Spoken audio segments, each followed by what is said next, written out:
அமர்நாத் ராமகிருஷ்ணன் அவர்களை பணியிட மாற்றம் செய்த நடவடிக்கையை விடுதலை சிறுத்தைகள் கட்சி மிக வன்மையாக கண்டிக்கிறது. இந்திய கலாச்சாரத்துறை, தொல்லியல் துறை தமிழர்களை அணுகுகிற முறை மிக வன்மையான கண்டனத்திற்குரியது. கீழடி ஆய்வறிக்கையை அவர்கள் ஏற்கவில்லை. இன்னும் ஆதாரங்கள் தேவை என்று சொல்லுகிறார்கள். என்ன ஆதாரங்கள் தேவை என்று அவர்கள் வரிசைப்படுத்தவில்லை. உலகளாவிய அளவில் அனைத்து உலக நாடுகளும் ஒப்புக்கொண்ட முறைப்படி அமெரிக்காவில் உள்ள கரிம சோதனை ஆய்வகத்தில் கீழடி அகழாய்வுகளில் கிடைத்த தரவுகள் பரிசோதிக்கப்பட்டன.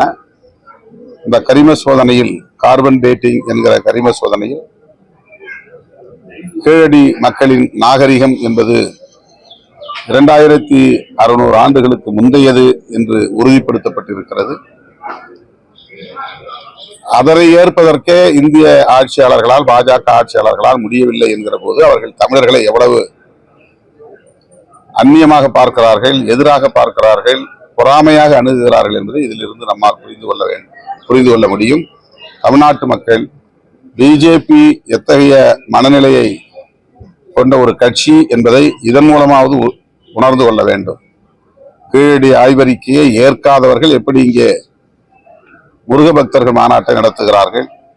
ஒடிசாவுக்கு போய் தமிழராக இருக்கிற ஒரு IAS அதிகாரி ஒடிசா மாநிலத்தை முதலமைச்சராக நாற்காலியில் வந்து அமர நீங்கள் ஒப்புக்கொள்வீர்களா என்று தமிழர்களுக்கு விரோதமாக பேசிய அமித்ஷா அவர்கள் இங்கே வந்து தமிழ் வழி கல்வியை பற்றி பேசுகிறார், திருப்பரங்குன்றத்தை பற்றி பேசுகிறார். எப்படியெல்லாம் இவர்கள் மாநிலத்திற்கு மாநிலம் மாறுவேடம் போடுகிறார்கள், மாய்மால அரசியல் செய்கிறார்கள் என்பதை தமிழ்நாட்டு மக்கள் கவனத்திலே கொள்ள வேண்டும்.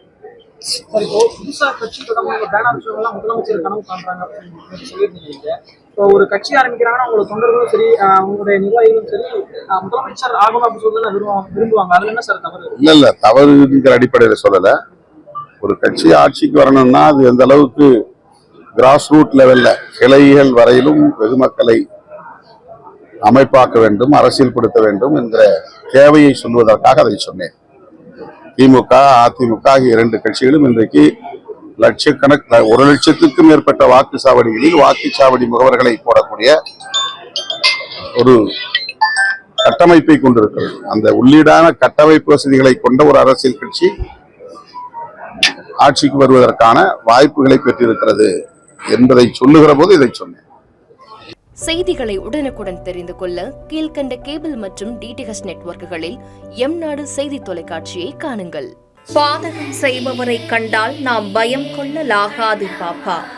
மோதி மிதித்து விடு பாப்பா, அவர் முகத்தில் உமிழ்ந்து விடு பாப்பா.